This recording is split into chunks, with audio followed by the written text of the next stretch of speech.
I saw one girl, she must have been maybe about 11, the look of terror in her eyes, as if she would never be able to trust another human being again.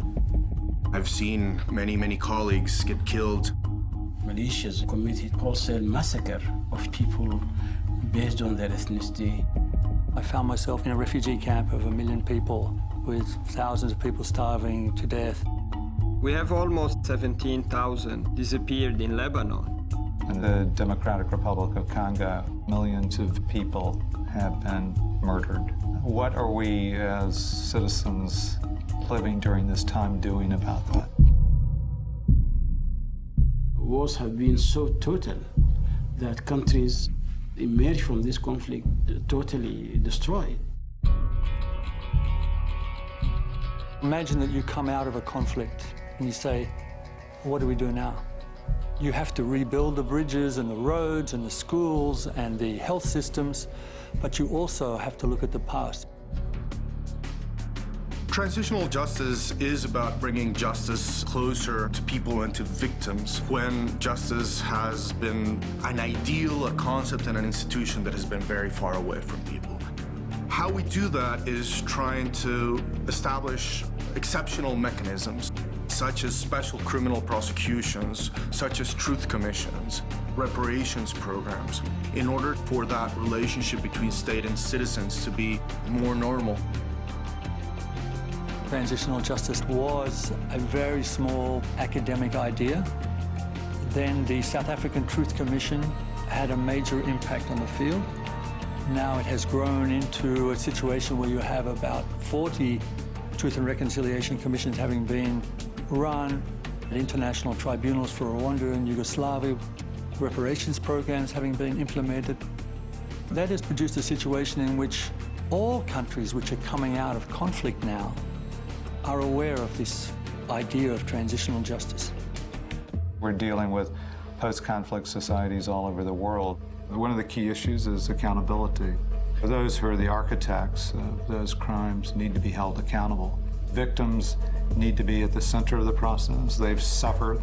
The truth commissions are really an important element, truth-telling, so that that society can confront the truth of what happened. We need to take steps to make sure this doesn't happen again. The foot soldiers who torched houses and raped and killed people will think that they can do that again and get away with it. But also the people who are attacked, if they see that the state has done nothing to bring justice to them, they are also likely to start arming themselves. And we are dealing with groups that on the ground are pushing for truth, justice and reconciliation in their respective countries. And they are the ones who are pushing this agenda. And our role is to enable them to do that. Right after the fall of Ben Ali in Tunisia, we did send a mission to assess what their needs are and what their vision is for justice and accountability during the transition there. What ICTJ brings to the equation is that we connect what's going on the ground to policymakers and capitals and the UN and the international community writ large. Ultimately, as an organization, we promote justice on the domestic level because we believe that it's really at that level that you have permanent solutions to impunity. You can take lots of examples of where there was a failure to confront the past. You end up with peace agreements that are sanctioned by the international community and power-sharing arrangements between perpetrators of mass atrocities. This country is relapsing to conflict again. The field has to guard against the sense that sets of double standards are developing. At ICTJ, we ran a project on US accountability, looking at more systematic policies that the US was involved in, including a policy that allowed for torture of detainees. It's very important for an organization such as ICTJ not to shy away from those problems. If we're not involved in situations like that, then we are in a way giving credence to people who say, why is it always about us? Transitional justice is all about facing denial tactics.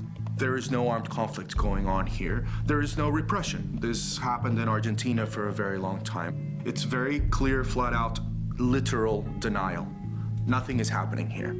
I would like my children to learn the history of Indonesia in a truthful manner, to learn about the atrocities that took place, to learn why it happened, so that they can also be engaged in the process of trying to unravel the impact of conflict.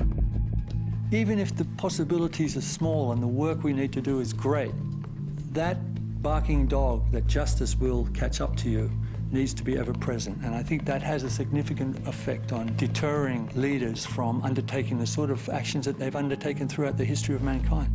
It's a danger not to confront the past. It's a danger not to address the suffering of victims. It's a danger not to have accountability. It's a danger not to have the truth.